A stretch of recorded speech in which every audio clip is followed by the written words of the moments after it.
Привет, меня зовут Нина, а вы смотрите счастливый 13-й выпуск ТОП-7. Мы в приметы не верим, если что. Почему счастливый, спросите вы? Потому что сегодня мы проведем розыгрыш нового мерча от 7 на 7. Но чтобы выиграть эту клевую кружку, нужно досмотреть выпуск до конца. Тянуть не будем, быстрее к новостям. Уже неделю в Хабаровске продолжаются протесты. Десятки тысяч людей вышли на улицы и скандировали самые разные лозунги.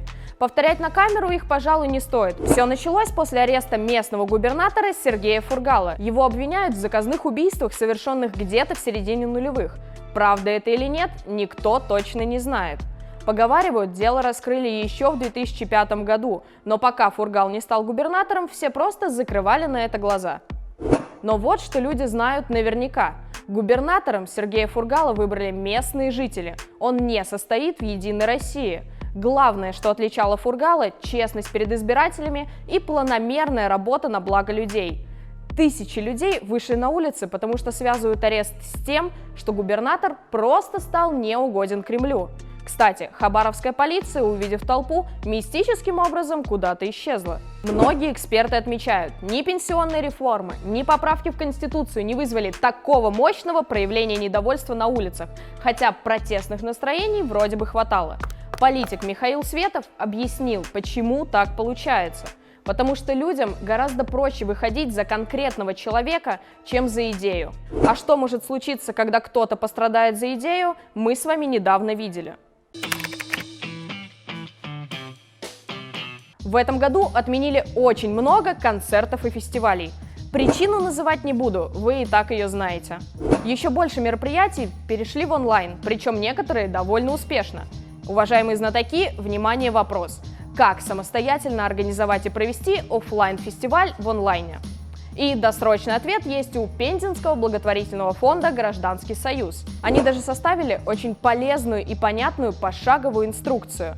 Изучите ее, посмотрите фестиваль «Добрая Пенза» от Гражданского союза и не бойтесь попробовать сделать что-то свое.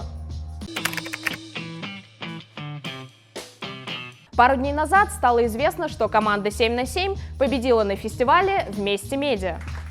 Награду мы получили за видеоэкскурсию по ШИИСу. Ролик ищите прямо тут, если смотрите на ютубе, или здесь, если в других соцсетях. Но сначала досмотрите этот выпуск до конца. Протесты на ШИИСе, кстати, еще не прекратились. До окончательной победы над мусорным полигоном пока далеко. Так что, когда посмотрите нашу видеоэкскурсию, советуем ознакомиться с актуальными новостями от защитников ШИИСа. Хэштег #StopShiis.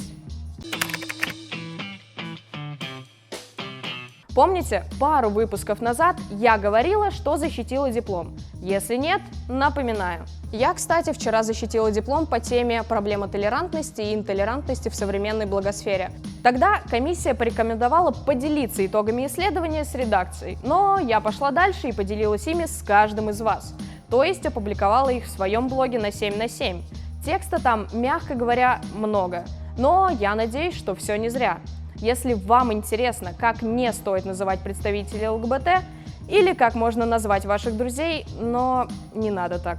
Тыкайте по ссылке в описании и напишите в комментариях, что вы об этом думаете. Мне будет очень интересно. Срочно в номер. Планета.ру открывает летнюю школу краудфандинга. Если вы не знали, Планета.ру – старейшая в стране крауд-компания, как Kickstarter, только наша. На онлайн-марафоне вам расскажут, как привлечь средства в свой проект. Пройдет марафон с 20 июля по 7 августа. Торопитесь подать заявку. И да, все вебинары бесплатные. Ссылка под видео, а с вас лайк за полезную инфу. Сегодня мы предлагаем помочь ни много ни мало всей нашей стране. Давайте поможем России не скатиться обратно в средневековье. Понимаю, слишком пафосное вступление, сейчас все объясню. Наша старая знакомая Елена Мизулина и другие члены Совета Федерации внесли в Госдуму законопроект. Он запрещает трансгендерным людям вступать в брак и усыновлять детей. Именно так его преподносят почти все СМИ. Но, как говорят завсегдатаи быстрозаймов, читайте мелкий шрифт. В законопроекте есть следующие пункты. Первое – запретить возвращать детей в детдома через 3 года после усыновления. Интересно, а до этого 3 года были пробным периодом, испытательным сроком или демоверсией? Второе. Запретить отказывать родственникам в опеке из-за низких доходов или из-за проблем с жильем. Получается, что условный родной бомж может законно забрать ребенка из детдома на улицу. И третье. Разрешить только совместное усыновление братьев и сестер. Это мое любимое. Взять ребенка из детдома и так не самое простое решение, а тут тебе бац и акция 2 по цене 1. Любит наше государство термин «оптовые поставки». Короче, говорить можно долго, а действовать надо быстро. Внизу ссылка на петицию против этого законопроекта. Подпишите и поделитесь с друзьями. Главное, не оставайтесь в стороне. А прямо сейчас берите свои телефоны, заходите в Instagram 7 на 7 и пишите в директ «Хочу приз от ТОП-7». Автор 7-го коммента получит вот такую кружку из нашей новой коллекции мерча. Так, Кирилл, убери телефон, тебе нельзя участвовать. А на этом сегодня все. Не забывайте подписываться на канал, если вы еще не. С вами была Нина, скоро увидимся, пока. Да, сделаем Россию горизонтальной.